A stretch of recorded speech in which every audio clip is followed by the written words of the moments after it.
Hoje nós vamos continuar o nosso estudo falando sobre o panorama bíblico do Novo Testamento. Amém? Quem tem lido aí o Novo Testamento? Quem de vocês tem lido? Tem enxergado de uma maneira diferente aquilo que vocês têm lido, né? É muito bom quando a gente vai estudando a palavra, nós vamos enxergando de uma maneira diferente textos que outrora a gente via, né? Lia tanto sobre isso, mas a gente não tinha aquela compreensão, né? Até no último culto comentei aqui sobre o texto mais lido, né, em igrejas, que é o texto da ceia, né? 1 Coríntios 11, do versículo 23 até o 31, é o texto mais lido, né? Porque todo mês nós fazemos a leitura daquele texto, justamente Paulo ensinando acerca da ceia, e essa é uma doutrina que faz parte do contexto da igreja, né? Uma doutrina eclesiástica, uma das ordenanças do Senhor Jesus.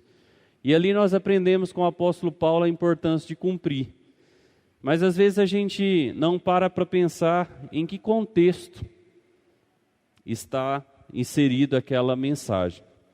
A realidade, querido, é que a palavra de Deus, ela não pode ser vista fora de um contexto, né? Porque é aquele negócio, um texto, né, tem aquele ditado, um texto fora do contexto vira pretexto, né? Ou seja, se você pega algo fora de nexo, você pode entender o que você quiser, mas a realidade é que a gente precisa entender o contexto bíblico da aplicação daquilo. Amém? E hoje nós vamos aprender um pouquinho mais, vamos continuar falando aí, né? E hoje é a segunda epístola, né, aos Coríntios. Segunda epístola de Paulo aos Coríntios. Amém? Trouxe aqui nosso versículo para decorar, né, aquele versículo base, né, que embasa aí todo o nosso estudo, que fala sobre o contexto, né, daquilo que nós vamos estar aprendendo aqui, acerca desta epístola, uma epístola muito importante também para a igreja de Corinto.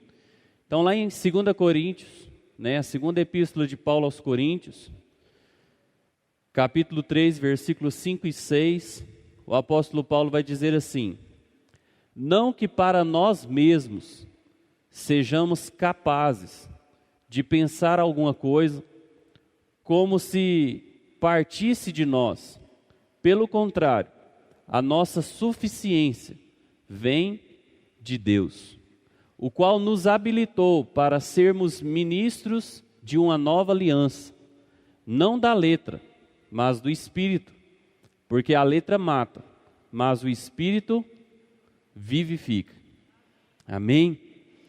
Queridos, isso aqui é tão interessante porque esse aqui é um dos textos assim que gera uma certa polêmica em alguns lugares. Às vezes vocês não viram isso, mas podem ver isso acontecer. Alguns líderes, né, com medo das pessoas procurarem o conhecimento das Escrituras, usa o final desse versículo 6 para dizer que o estudo da palavra de Deus pode matar, mas não matar o homem, mas matar a ação do Espírito Santo. E é aquilo que eu estava falando para vocês no início aqui. Um texto fora do contexto vira pretexto. Porque o que o apóstolo Paulo está falando aqui é completamente o oposto. Ele está dizendo que aquilo que ele recebeu, ou seja, todo o conhecimento das Escrituras e aquilo que a gente recebe, aquilo que a gente está buscando aqui nessa academia, é justamente fortalecer a nossa fé para que nós não venhamos achar que a gente faz as coisas por nós mesmos. Sabe, irmãos, tudo aquilo que nós aprendemos aqui vem de Deus. Porque se Deus não se revelar a nós, de nada adianta. Então ele está falando aqui, né? Então nós não podemos achar que é por nós mesmos, ou seja, que nós somos capazes de alguma coisa. Pelo contrário, nós precisamos entender que a nossa suficiência vem de Deus.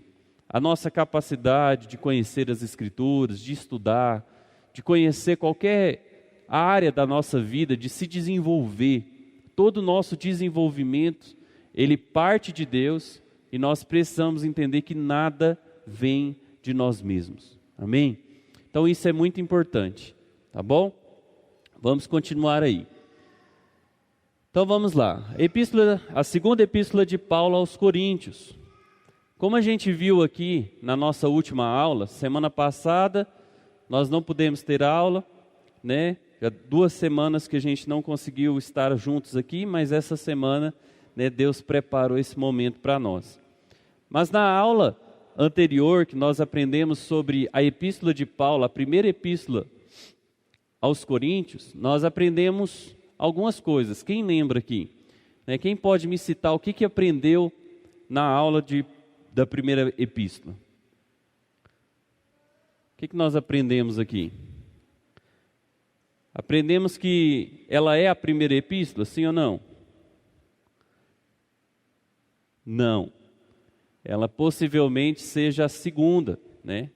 Possivelmente o apóstolo Paulo escreveu aí, né, pelo menos 3 epístolas a essa igreja, e a primeira epístola que foi enviada, ela se perdeu, tá? Então, a primeira epístola de Paulo aos Coríntios possivelmente seja a segunda epístola. Nós aprendemos também que aquela epístola, ela era direcionada à igreja de Corinto, né? E ela foi direcionada àquela igreja por um motivo. Qual que era esse motivo? O que estava tendo lá na igreja de Corinto? Estava tendo diga comigo, divisão.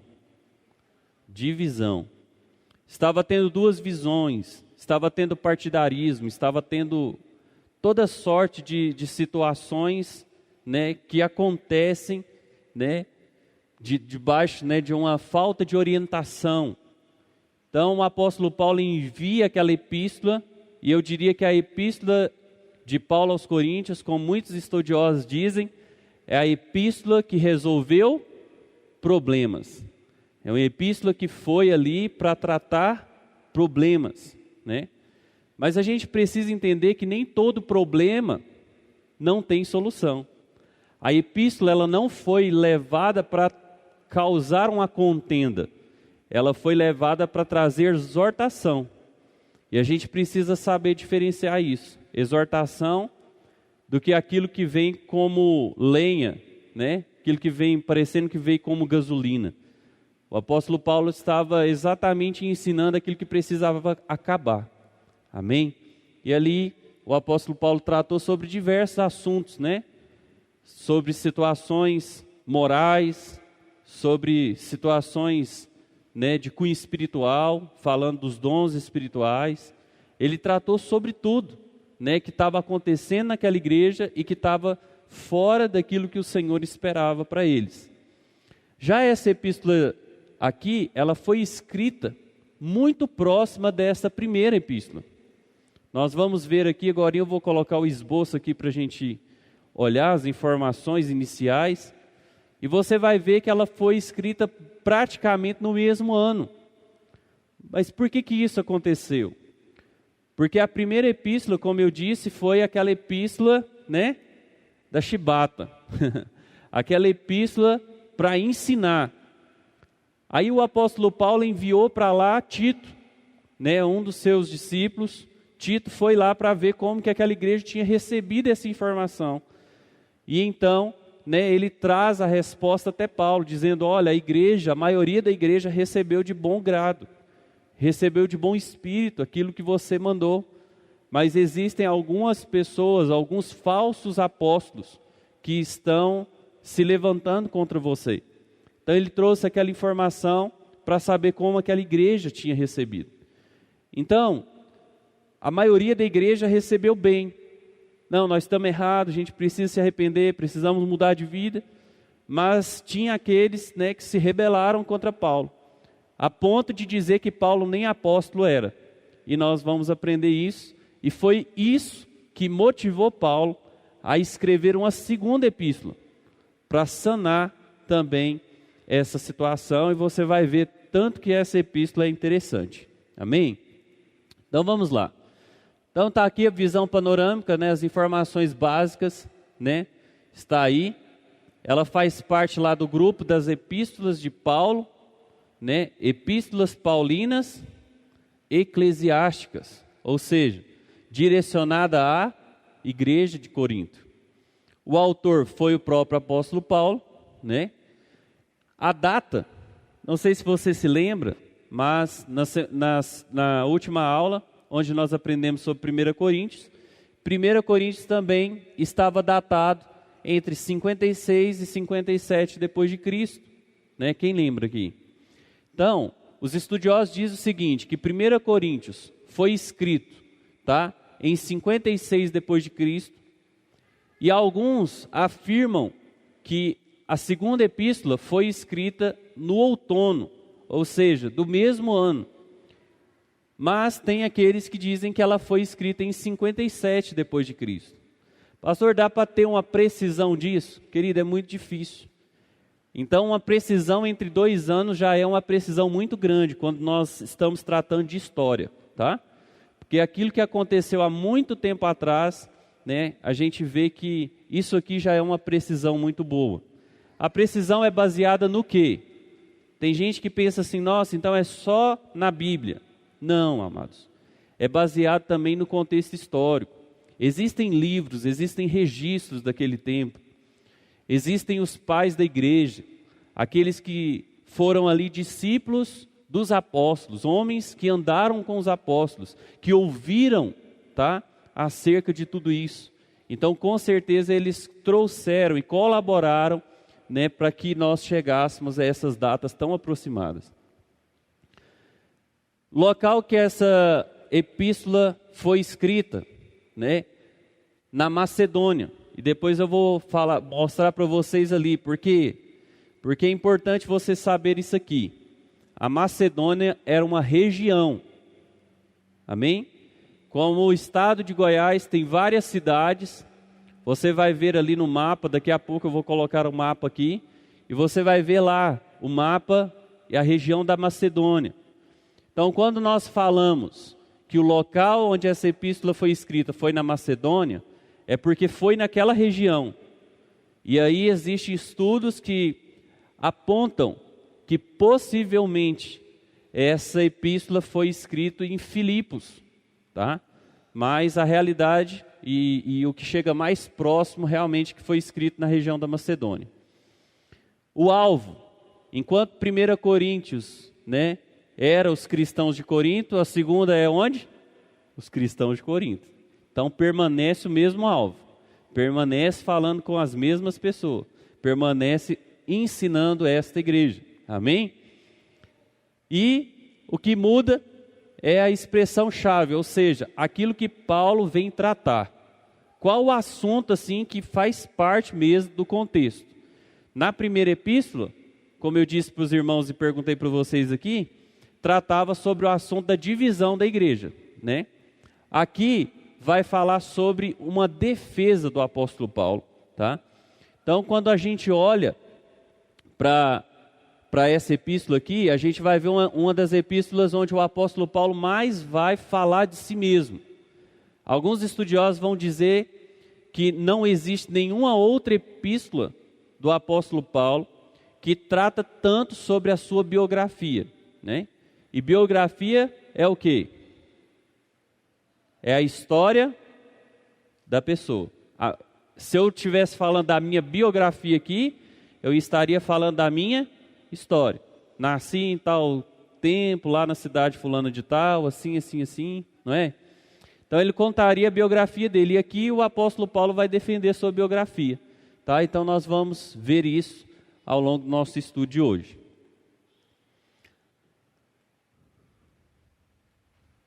Vamos lá. Aqui nós temos o esboço, tá? Nós dividiríamos, tá, todo o livro, ou seja, toda a epístola, a segunda epístola aos Coríntios, que contém 13 capítulos, nós dividiríamos ela em 3 partes, pelo menos. Eu coloquei aqui, né, sobre a nossa suficiência vem de Deus. Esse destaque aqui é muito importante, porque o apóstolo Paulo está falando a respeito da suficiência. Em 2 Coríntios, do capítulo 1 até o capítulo 7, seria a primeira divisão, o apóstolo Paulo está fazendo uma defesa do seu ministério. E hoje nós vamos aprender o que é o ministério apostólico aqui, tá bom? Vocês vão conseguir compreender o que é isso. Depois, os capítulos 8 e 9, o apóstolo Paulo vai tratar sobre um assunto muito importante, que é a oferta para os cristãos necessitados que estavam em Jerusalém. Foi levantado ali uma grande oferta. Assim como esta igreja aqui, nós somos uma igreja missionária, e nós temos o costume de todos os anos levantar uma oferta para abençoar o PEN, que é o nosso Programa Estadual de Missões, onde nós abençoamos todas as igrejas do estado de Goiás, para fazer missões estaduais, para fazer exatamente isso que o apóstolo Paulo estava fazendo, plantando igreja e sustentando igreja. Amém? Então, isso aqui foi uma oferta que foi levantada. O apóstolo Paulo trata isso lá nos capítulos 8 e 9. E dos capítulos 10 ao 13, né, ele vai fazer uma defesa contra os falsos apóstolos, contra aqueles que se diziam apóstolos, mas não eram, contra aqueles que estavam, né, levantando-se como líderes no meio do povo, sem o ser. Amém? Então o apóstolo Paulo trata sobre esse assunto também, né, nesses 3 capítulos. Então, como eu disse aos irmãos, eu quero aqui, dentro da parte do contexto, aqui eu quero falar um pouquinho do contexto, né, de algumas coisas que a gente já falou até aqui, mas eu quero que vocês entendam de maneira clara. Estão vendo aqui essa região aqui, ó? Essa região é a Macedônia. Essa região até Troade aqui, ó, é chamada de Ásia, ou Ásia Menor, tá? Aqui, a gente vai ver lá em Atos dos Apóstolos, quando a gente estudou Atos dos Apóstolos, né, o apóstolo Paulo, ele queria entrar na parte da Ásia Maior ali, pregar a palavra de Deus, quem sabe chegar na China, né? Mas ele foi impedido por quem? Impedido pelo próprio Espírito Santo de Deus. Ele foi impedido de ir para lá. Por quê? Porque esse povo aqui precisava ser alcançado. E a obra de Deus, amados, é aquilo que nós vamos aprender aqui. Ela é feita a suficiência está no Senhor. É Ele que faz, é Ele que opera, é Ele que direciona, é Ele que comissiona. Amém? Então nós aprendemos muito com a história de Paulo. Então aqui eu pus um mapa aqui da terceira viagem missionária, né? Então, aqui é a região da Macedônia. Então, possivelmente, eles acreditam que essa epístola foi escrita aqui, ó, em Filipos. Tá bom? Então, possivelmente, essa epístola, ela é escrita ali em Filipos. E aqui está Corinto, ó. Ó onde ficava Corinto aqui, tá vendo? Aqui em Corinto tinha 3 portos. Era uma cidade muito movimentada. Era uma cidade, né, onde se escoava boa parte da produção marítima, era por ali. Então, um lugar, né, de muita prosperidade. Mas também um lugar onde que tinha muita idolatria. E o apóstolo Paulo rebate muito a respeito dessa idolatria, né? Quando o apóstolo Paulo recebe a notícia, né, de Tito acerca de como essa igreja tinha recebido a primeira epístola, ele estava aqui, ó, em Éfeso. Então ele subiu e foi para Filipos. Ele ficou em Éfeso por um tempo, mas aqui teve um problema, né, no templo da deusa Diana, e aí ele teve que subir, né, e então ele se encontrou ali na cidade de Filipos. Tá bom? Aqui eu coloquei o conteúdo, né, ou aquilo que se trata, né, que vai ser tratado dentro dessa epístola. O que Paulo fala aqui? Que é aquilo que eu falei para os irmãos. Então ele trata de 3 assuntos aqui básicos, né? O primeiro dele é sobre o ministério apostólico. O segundo é sobre a contribuição da igreja.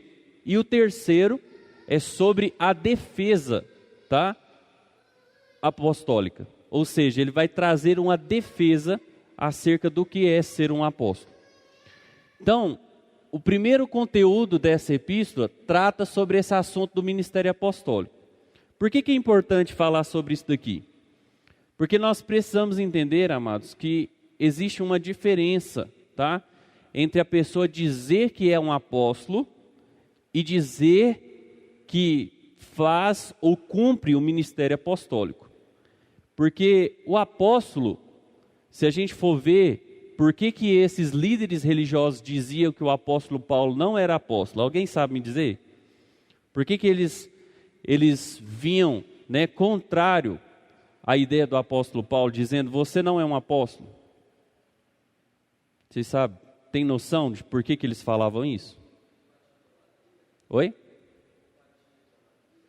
Não só isso, também. Porque eles diziam que o apóstolo Paulo não andou com Jesus.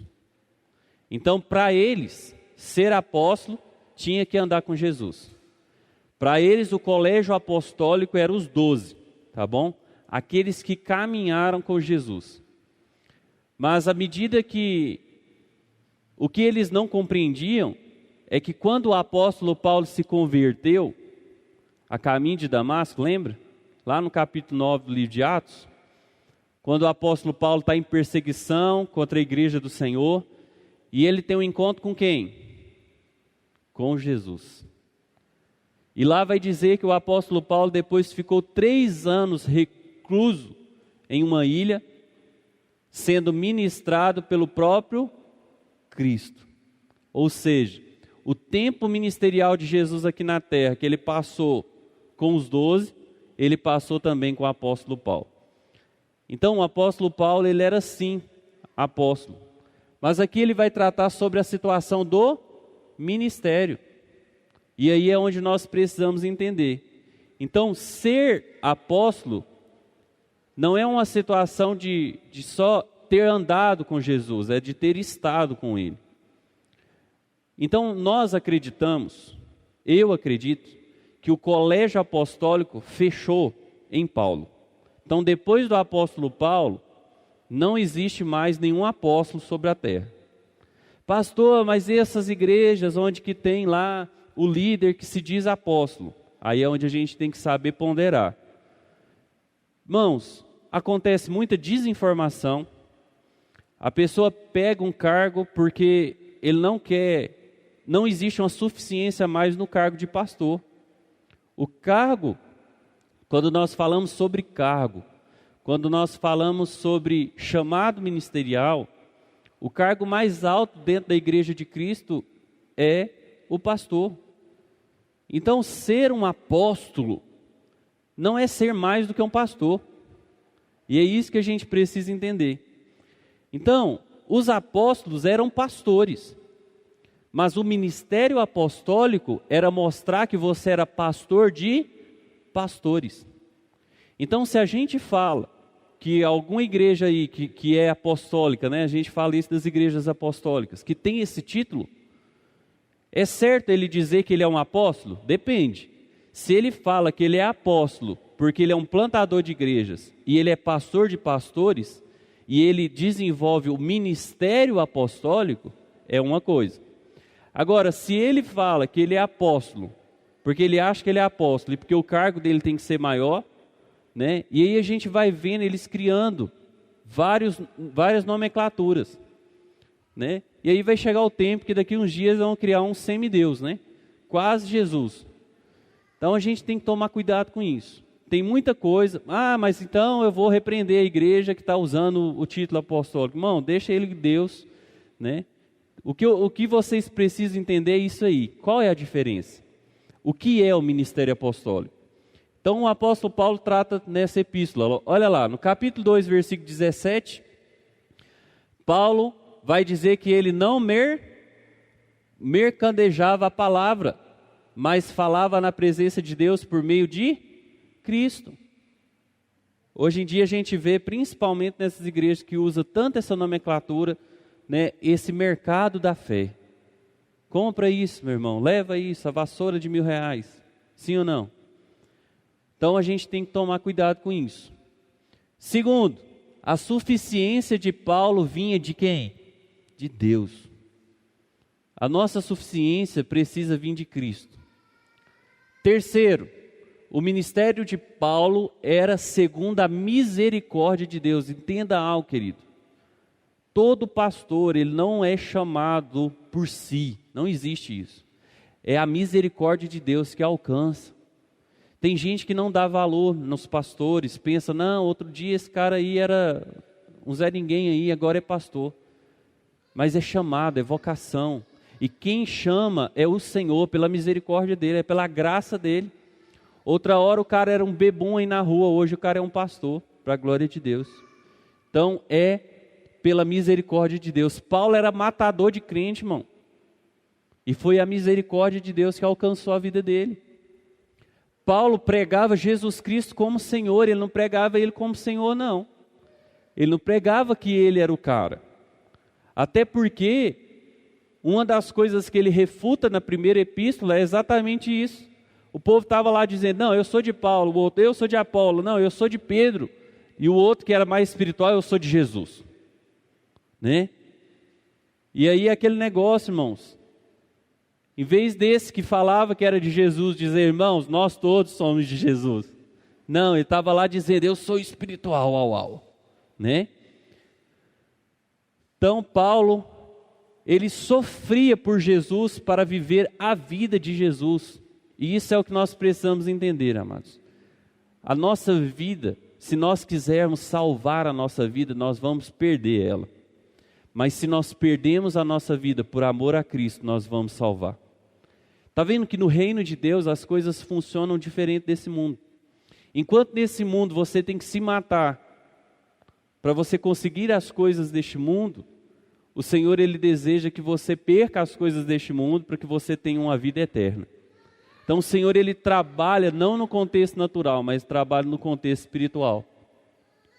Então o apóstolo Paulo também só era recomendável quando em serviço a Deus. Então é aquela situação onde que às vezes o pastor só serve para fazer aquilo que agrada o meu ouvido. Quando a coisa desagradar, eu estou fora. Terceiro, a honestidade, aliás, último destaque aqui. A honestidade de Paulo com os outros era a mesma que ele tinha com Deus. E isso aqui é muito importante. Quanto mais honestos a gente for com os outros, assim como a gente é honesto com o Senhor. Então não muda nada. Essa aqui é aquela famosa história. Quem nós somos quando ninguém está olhando. Nós precisamos ser alguém diante de Deus e alguém diante das pessoas. A mesma pessoa. Nós precisamos ter, né, o mesmo entendimento. E nós vemos tudo isso aqui sendo revelado através do apóstolo Paulo. Então, quando nós falamos sobre o ministério apostólico, primeiro, o verdadeiro apóstolo de Cristo, ele prega a Cristo. Ele vive como Cristo, ele padece como Cristo e ele vai viver as perseguições de Cristo. Então, quando o apóstolo Paulo ele é chamado já dentro deste contexto, onde que o Senhor, né, lá fala para Ananias, olha lá, vai lá, ora com ele, e aí ele fica com medo, mas espera aí, o cara estava matando crente outro dia, e ele vai falar assim, não, pode ora com ele, e fala que eu vou fazer dele um vaso, e ele vai ver o que é padecer pelo meu nome. E aí nós vamos aprender muito acerca do que Paulo já sofreu, né, pela causa de Cristo. Amém? Até aqui tranquilo? Vamos lá? Segundo ponto dentro do conteúdo dessa epístola. Então a gente falou aqui, né, sobre a situação do ministério apostólico. Agora nós vamos falar sobre a contribuição na igreja. Eu queria que você abrisse sua Bíblia aí comigo, lá em 2 Coríntios, capítulo 9, versículo 7. Este texto aqui é um dos textos mais lidos também quando a gente vai falar sobre dízimos e ofertas. Mas nós precisamos entender a profundidade, né? E é importante que você leia os capítulos 8 e 9 e você vai entender a profundidade daquilo que o apóstolo Paulo está falando com essa igreja e de como isso pode se aplicar na nossa vida nos dias de hoje. Olha só o que o texto diz aí. Cada um contribua segundo tiver proposto no seu coração, não com tristeza ou por necessidade, porque Deus ama quem dá com alegria. Irmãos, olha que texto maravilhoso. Nós precisamos compreender a profundidade disso, que cada um contribua segundo tiver proposto no coração, não por tristeza ou por necessidade. O que é necessidade? Não, é porque o pastor está falando que eu tenho que ofertar, por causa disso.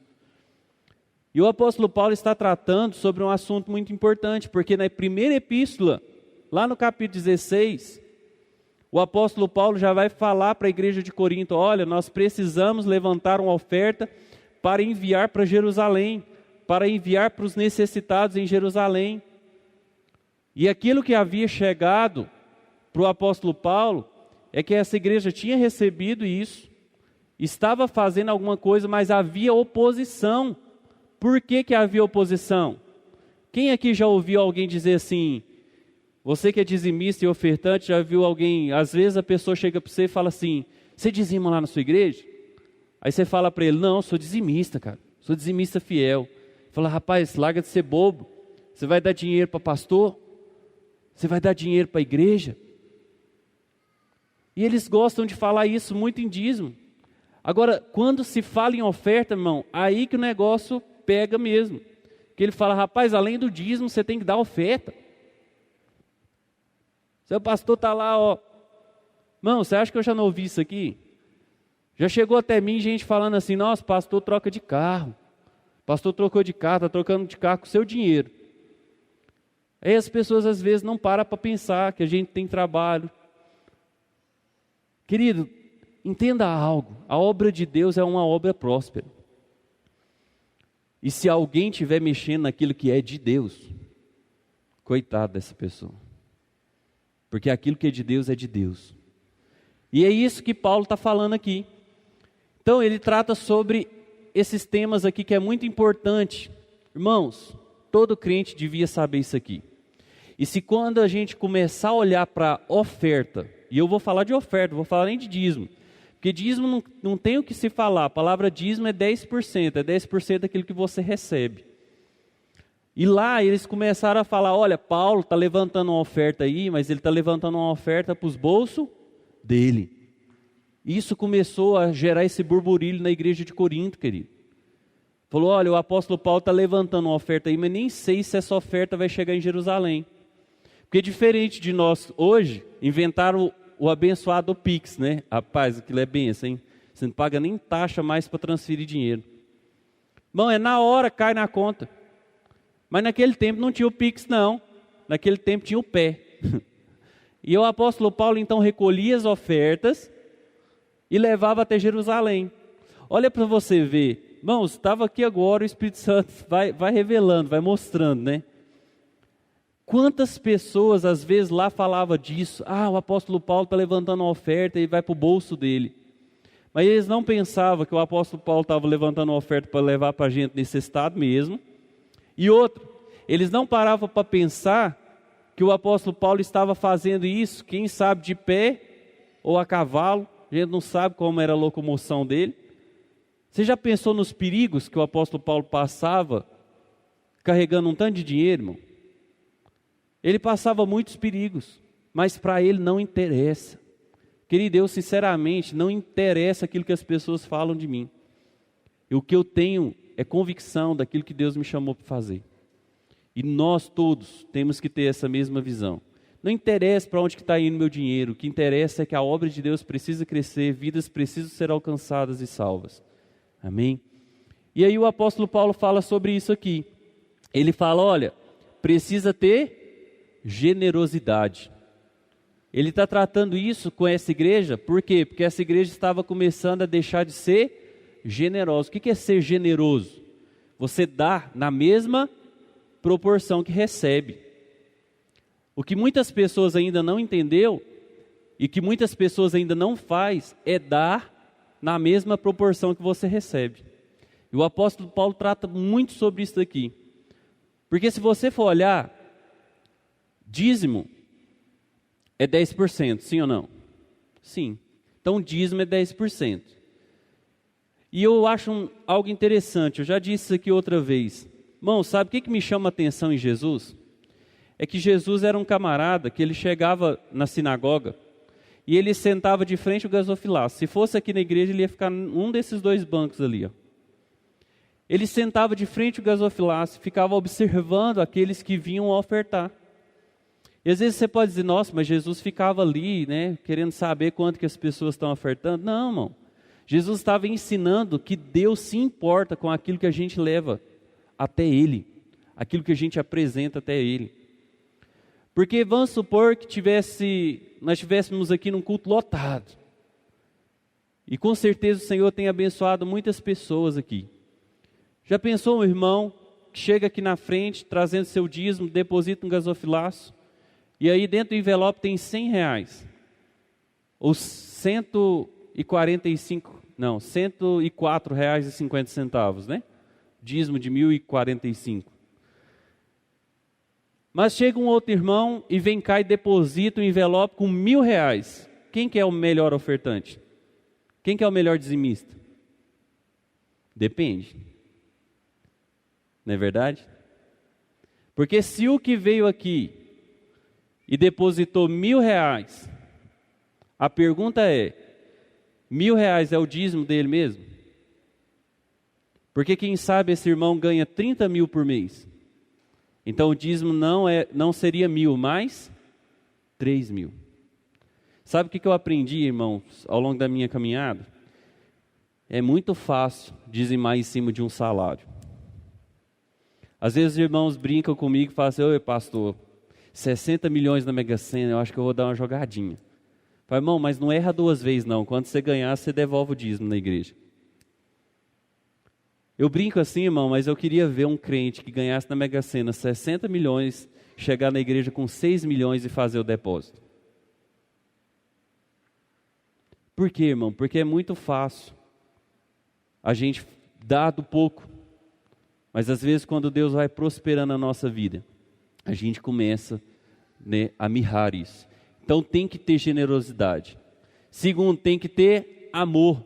Nós temos que amar, fazer contribuições na casa do Senhor. Tem que ser de boa vontade. Não pode ser porque, não, vou ter que ir lá, né? Porque o pastor não para de falar sobre isso.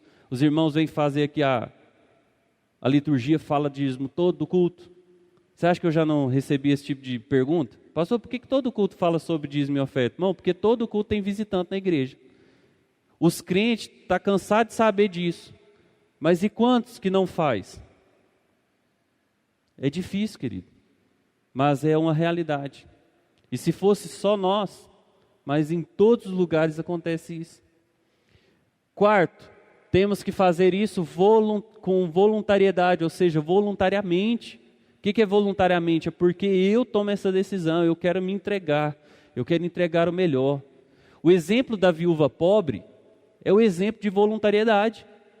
Ninguém pediu para aquela mulher levantar e lá depositar todo o seu sustento. Veja que ela não ofertou algo que sobrava, ela não ofertou ali, não.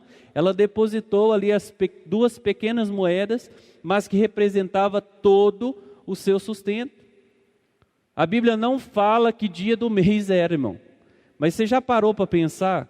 Hoje a gente recebe o salário dia 5, quando é dia 10 a gente não tem mais dinheiro.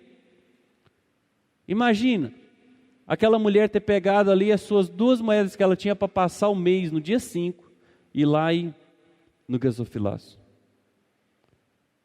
Se às vezes isso acontecer com a gente está dentro do culto assim, aí o Espírito Santo vem e ministra no nosso coração e fala assim, dá uma oferta aí do seu salário. Já pensou? Tem uns de nós que falam assim, não, sai para lá, Satanás. Né? Mas Satanás não pede ninguém para depositar dinheiro na igreja, tá? Nunca vi nenhum demônio falar assim, vai lá e deposita. Não. Satanás não investe na obra de Deus. Ele investe em outro lugar. Amém? Depois, responsabilidade. Nós temos que ser responsáveis com aquilo que a gente faz. Também não podemos ser irresponsáveis. É aquele negócio, irmão. que aconteceu com Ananias e Safira lá? Foram irresponsáveis. Foi lá, vendeu o seu bem, vendeu sua propriedade, e para fazer graça para os outros, chegou lá e falou assim, está aqui, ó. E o que o apóstolo Pedro falou? Não mentiste a homens, mentiste a Deus. Caiu morto. E por que aquilo aconteceu? Porque não tinha responsabilidade. Volta ao exemplo dos R$1.000 aqui. Quem sabe o dízimo deles era 3 vezes aquele valor. Mas não, vamos dar uma enganadinha em Deus. Irmão, você pode enganar o homem, mas Deus não. Então nós temos que ter responsabilidade. Responsabilidade com entregar ao Senhor. E a responsabilidade também está naquela situação. Infelizmente hoje às vezes a gente vê em algumas igrejas que pede tanto. Eu já vi muitos testemunhos, ou testemunhos, né? Na verdade são testemunhos. De pessoas chegarem em mim e falar assim, nossa pastor, ainda bem que lá na sua igreja é diferente, porque tem uma igreja aí que ela pede dinheiro 24 horas por dia. Minha mãe, um parente meu, quem já ouviu esse tipo de testemunho aí? Parente meu, sabe, vendeu o que tinha, vendeu até a casa, deixou de pagar aluguel. Irmão, a gente tem que ter responsabilidade, mas tenha responsabilidade também com aquilo que é de Deus. Eu ensino muitas pessoas, às vezes a pessoa chega em mim e fala assim, pastor, não vou devolver meu dízimo não, porque eu estou passando um arroz lá em casa, eu tenho que pagar a conta. Eu falo, irmão, deposita o dízimo primeiro e depois você vai pagar a conta. Você vai ver o dinheiro sendo multiplicado na sua mão. Eu sei que nem sempre isso é possível, mas se a gente não usar a nossa fé naquilo que o próprio Deus mandou, porque lá em Malaquias 3,10 está escrito isso lá. Trazei todos os dízimos à casa do tesouro para que haja mantimento na minha casa e provai-me nisso, diz o Senhor. Então não é conversa de pastor, foi ele que mandou fazer prova. Então primeiro entrega do Senhor e depois você vai ver Deus multiplicar na sua mão. Amém? Então responsabilidade é importante. Igualdade. O que é igualdade? Olhe que no reino de Deus não tem diferença. Os 10% do irmão que depositou R$100 com 10% de quem depositou 3.000 é 10%, irmão. Igualdade. O que o Senhor espera é que tanto o que não tem tanto e o que tem muito, oferte. Porque aquele que tem muito, o Senhor vai abençoar ele muito para quê? Só para me ficar rico aqui, bem gordo, né? Não. O Senhor às vezes abençoa muito uma pessoa para que ela abençoe outras pessoas. Então, para que haja igualdade no meio do reino de Deus. Participação. Irmãos, se tem uma igreja que era pobre, essa igreja da região da Macedônia. E esse povo, eles queriam participar. Não interessava se seria com pouco. O apóstolo Paulo vai dizer, ei, esse povo me chamou muita atenção, porque eles não ofertaram só o pouco que eles tinham, como eles se entregaram como oferta. É aquela famosa ideia, irmão. Às vezes a gente não consegue, faz uma campanha aqui na igreja, faz uma reforma na igreja. Às vezes você não consegue ofertar uma lata de tinta, mas você consegue vir cá passar a tinta. Você tem a mão de obra. É uma forma de abençoar a obra de Deus. Então é assim, né, que a gente vê essa participação de todos. Prontidão, ou seja, estar pronto, estar alegre, né, ter alegria. Vim ofertar ao Senhor com realmente seu coração jubiloso. Senhor, obrigado por ter essa oportunidade. Por obediência a Deus. E a respeito daquilo que eu já falei aqui, que é a proporcionalidade. Ou seja, da mesma medida que o Senhor te dá, nós precisamos também ofertar. E esse texto ele fala muito a respeito disso. Que o nosso Deus é um Deus que Ele não traz só semente, como Ele traz sustento também, né? Ou seja, o nosso Deus Ele traz a sementeira, mas Ele também enche, né, os nossos celeiros. Então, e semente, eu tenho aprendido que semente não é para comer, semente é para semear. Amém? O Deus que traz a semente, Ele traz também, né, a fartura. Então, o apóstolo Paulo trata muito especificamente sobre contribuição. E por que eu quis trazer isso aqui para os irmãos? Irmão, porque isso aqui é uma bagagem muito boa. E eu tenho certeza que a partir de hoje, vocês que estão aqui, vão começar a enxergar isso de uma maneira diferente. Quando as pessoas vierem te perguntar, você vai falar, não, eu oferto. Não é só porque o pastor me fala, é porque eu sou alegre em ofertar. É porque na mesma proporção que Deus me dá, eu devolvo. Porque as pessoas não param para analisar que é o 100% que Deus traz na nossa vida, é desse dinheiro que Ele põe na nossa mão para a gente administrar, que a gente oferta, que a gente dizima. E aí que nós possamos aprender tudo isso, né? A ser voluntário, generoso, né? Etc. E, né, o terceiro conteúdo dessa epístola fala sobre a defesa apostólica. Então, lá no início, nós falamos sobre o ministério, Paulo falando sobre as características do ministério e de como Paulo desempenhava esse ministério. Depois ele falou sobre a importância dessa oferta que ele estava levantando para levar a Jerusalém e como que essa oferta precisava ser feita, né?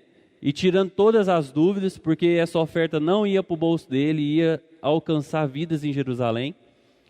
E agora ele vem e trata sobre um terceiro assunto, mais para o final, a partir do capítulo 10, ele vai trazer a sua defesa apostólica. E é aqui que o apóstolo Paulo começa a defender quem ele é, tá? Porque, como eu disse para os irmãos, a primeira epístola gerou uma confusão no meio daqueles que já estavam rebelados contra Paulo. A realidade, querido, é que ninguém se rebela do dia para a noite. A pessoa, ela só mostra aquilo que já estava internamente. Então, quando o apóstolo Paulo envia aquela primeira epístola tratando sobre aqueles diversos assuntos daquela igreja, aqueles que eram contrários a Paulo, ou seja, aqueles que se diziam ser de Apolo, aqueles que se diziam ser de Pedro, ou até mesmo aqueles espirituais que se diziam ser de Cristo, eles então se levantam agora contra o apóstolo Paulo e falam, não, você nem apóstolo não é. E aí o apóstolo Paulo vem e traz a sua defesa. Então ele vai falar aqui sobre alguns pontos importantes. Primeiro, ele mostra que o seu proceder não era mundano. Paulo não estava fazendo absolutamente nada conforme as suas próprias forças, conforme o seu próprio entendimento. Ele nem usou palavras de persuasão aqui, irmão. O apóstolo Paulo trouxe palavras direcionadas do céu para corrigir eles, para orientar eles, para direcionar a vida deles. Então ele mostra que ele não precisou usar a sua mundanidade, digamos assim. Seu coração não era vaidoso, ou seja, o apóstolo Paulo não se achava a última bolacha do pacote, a última Coca-Cola do deserto, né? O apóstolo Paulo entendia que ele estava ali para servir, então ele não tinha vaidade nenhuma. O apóstolo Paulo chega a dizer que ele soube viver em toda e qualquer circunstância. Ele soube ter muito, ele soube viver em escassez, ele soube viver preso, ele soube o que é padecer por necessidade.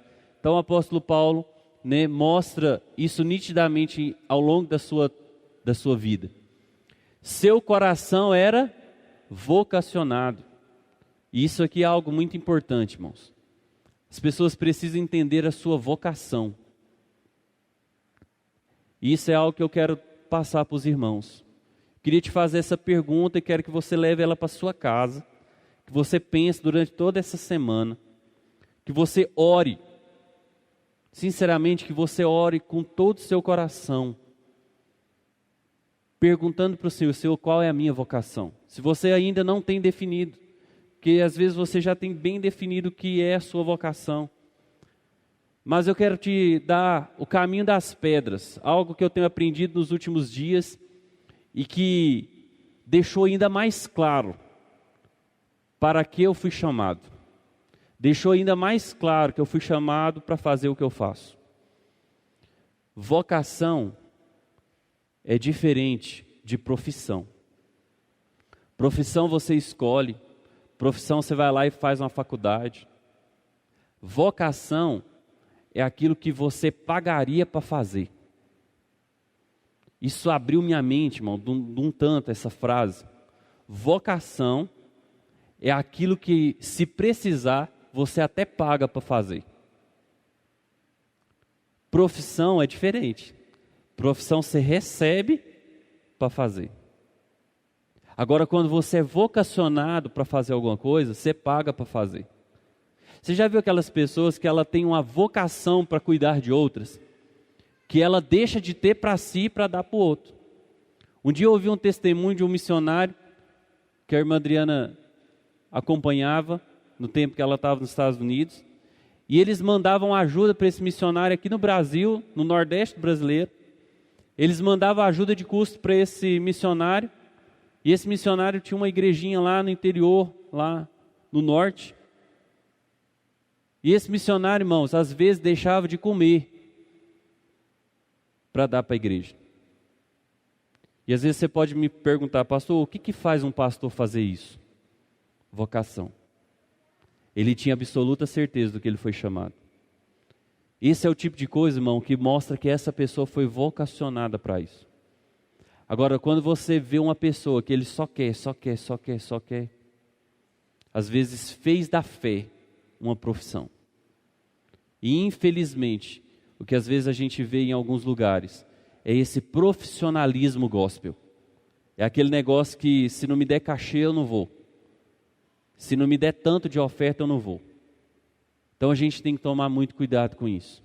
O Senhor, Ele nos sustenta. Eu não estou falando que receber oferta de uma igreja é pecado, não, até porque isso é um princípio aqui nessa igreja. Todas as pessoas que vêm ministrar aqui, de alguma forma a gente abençoa essas vidas. Isso é um princípio que eu aprendi. Por quê, queridos? Porque a pessoa foi vocacionada. E vocacionado não recebe salário, ele recebe ajuda de custo. E é uma ajuda mesmo.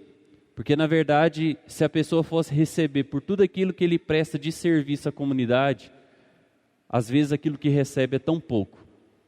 Então que nós possamos ter esse entendimento do que é vocação.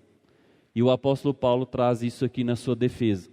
Ele ensina aquele povo: ei, eu não estou aqui simplesmente por causa do dinheiro. Eu não estou aqui simplesmente porque eu quero ser o cara. Eu estou aqui porque eu fui vocacionado para isso. E aí depois ele vai trazer dentro da sua defesa um outro ponto importante. Sua vida era diferente dos impostores. A vida do apóstolo Paulo foi completamente diferente dos impostores. O que é o falso apóstolo daquele tempo vivia? Ele tinha o título, ele tinha a pompa toda. Era aquele cara que dizia: eu sou o pastor. Mas você não via na vida daquele cara um pastor. O apóstolo Paulo não, ele não carregava só o título de apóstolo, mas ele sofria por causa de Cristo. Ele foi preso por causa de Cristo. Ele passou por naufrágios por causa de Cristo. Ele foi chicoteado por causa de Cristo. Ele recebeu 145 chibatadas por pregar a palavra de Deus. E neste texto aqui ele vai contar a respeito disso. Lá no capítulo 11, do versículo 6 ao versículo 15. Ele vai trazer detalhado qual é a diferença de alguém que serve verdadeiramente ao Senhor, que foi vocacionado para aquilo, ou para aquele que vive somente um título, somente um profissional da fé. E por último, o apóstolo Paulo vai defender, o seu título apostólico, dizendo que o seu corpo sofria as lutas do ministério. Ou seja, no corpo dele ele tinha as marcas de Cristo. Irmãos, eu fico imaginando, um homem que tomou 145 chibatadas, o corpo desse homem era completamente marcado. Um cara que passou por 3 naufrágios, com certeza, quem já passou por acidente de carro aqui sabe, geralmente nós levamos alguma sequela, algum cicatriz, algum acidente que a gente teve, não só de carro, de outras coisas. Eu tenho uma cicatriz no meu pé, de um acidente de bicicleta de quando eu era pequeno, tinha uns 10 anos. Aquela famosa negócio de ir na garopinha da bicicleta, enfiei os pés na raia. Com quem nunca, Então, são situações que às vezes marcam a nossa vida. E o apóstolo Paulo carregava consigo marcas do ministério de Cristo. Então o apóstolo Paulo traz no final né, do capítulo 10 até o capítulo 13, ele vai trazer a sua defesa, tá? Mostrando para estes homens que ele foi comissionado pelo próprio Cristo a cumprir este chamado. Aqui eu trouxe 2 quadros que falam exatamente acerca de Cristo, tá? E essa epístola de Paulo, ela trata muito sobre quem é Jesus para o apóstolo Paulo. É aquela pergunta, nós precisamos nos perguntar, quem é Jesus para mim? E aqui, ao longo de toda a epístola, o apóstolo Paulo vai trazer algumas classificações de quem Jesus era para ele. Lá no capítulo 1, versículo 5, ele vai dizer que Jesus é o Consolador. No versículo 14 do capítulo 2, ele vai dizer que Jesus é o Triunfante. No capítulo 4, versículo 5, ele vai dizer que Jesus é o Senhor. No capítulo 6, ele vai dizer que Jesus é a luz. No capítulo 5, versículo 10, ele diz que Jesus é o juiz. No 5,19 vai dizer que Jesus é o reconciliador. No 5,21 ele vai dizer que Jesus é o substituto. E esse aqui, querido, me chama muita atenção. Porque quando o apóstolo Paulo fala que Jesus nos substituiu, é porque Jesus entrou no meu e no seu lugar.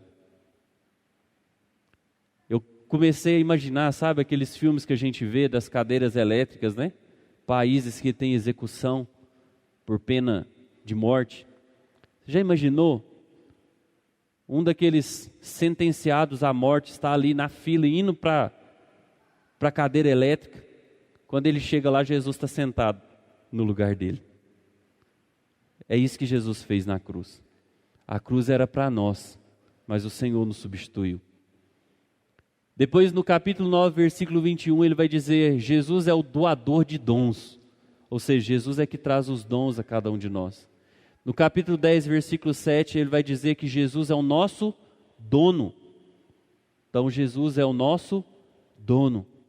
E no capítulo 12, versículo 9, ele vai dizer que Jesus é poderoso. Então, querido, essa segunda epístola aqui de Paulo aos Coríntios é uma epístola que trata sobre muitos assuntos importantes para o cristianismo. Às vezes a gente olha por cima e fala, não, tudo bem, pastor, ele estava mandando essa epístola lá para corrigir mais um problema. Não era só mais um problema. O quanto a gente aprende baseado em tudo isso.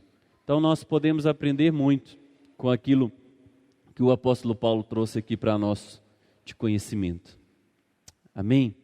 Então que nós possamos guardar isso no nosso coração, que nós possamos compreender a importância daquilo que o Senhor tem feito nas nossas vidas. E aí eu quero terminar, né, essa lição de hoje, né, com a bênção apostólica, né, que está registrado lá em 2 aos Coríntios, capítulo 13, versículo também 13, que diz assim, a graça do Senhor Jesus Cristo, o amor de Deus e a comunhão do Espírito Santo seja com todos vós. Então, quando a gente ouve todos os nossos cultos terminar com isso, querido, não é mera e simplesmente por conta, né, de um ritual, mas é porque realmente nós cremos nisso, que o amor do Senhor, ele nos alcança. Amém? Que a graça de Jesus Cristo nos alcança e que a consolação, o poder do Espírito Santo também enche as nossas vidas. Amém? Que nós possamos ter isso em nossa mente e eu tenho certeza que nós passaremos a viver exatamente aquilo que o Senhor tem para cada um de nós. Amém?